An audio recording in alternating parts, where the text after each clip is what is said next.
Darwin. Bonjour, dans la série des imports d'images dans InDesign, je voulais vous montrer une petite astuce qui peut être extrêmement pratique lorsque vous voulez importer plusieurs images, par exemple pour créer une espèce de planche contact, en tout état de cause, une grille ou un tableau comportant donc plusieurs images. Alors, dans le menu fichier importer ou CTRL D, je vais aller sélectionner plusieurs images.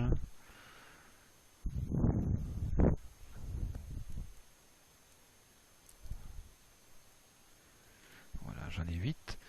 Je désélectionne afficher les options d'importation, j'en ai pas besoin. Par contre, je sélectionne créer des légendes statiques.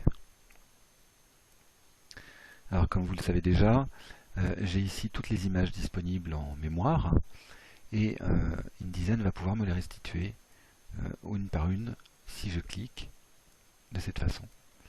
Mais je reviens en arrière, j'annule CTRL Z. Moi, j'ai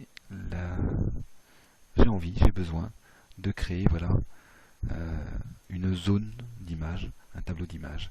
J'ai donc fait un clic et glissé, je n'ai toujours pas relâché le clic de la souris, et avec les flèches de déplacement, les flèches gauche, droite et haute, basse de mon clavier, vous voyez que je vais pouvoir ici créer une grille d'images.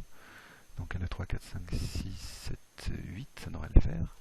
Et lorsque je relâche, toutes mes images sont placées ici, redimensionnées dans leur case, hein, si je puis dire. J'ai donc ici créé un tableau d'images avec donc leur légende, puisque j'avais coché les légendes statiques.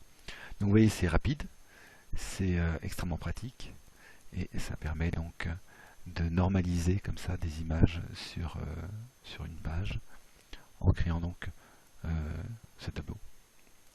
Il ne me reste plus qu'à mettre en forme mon texte comme je le souhaite, soit avec des feuilles de style, soit avec des styles d'objets par exemple. Là, je vais juste grossir un peu mes légendes de cette manière. Voilà. J'ai un tableau donc avec mes images légendées. Alors évidemment, hein, les légendes sont extraites des noms des fichiers, des documents. Pensez à les nommer correctement auparavant. Cela dit, c'est du texte, donc on peut tout à fait corriger si besoin est. Voilà, ben j'espère que vous en tirez profit et je vous donne rendez-vous pour un autre tutoriel. A très bientôt, au revoir.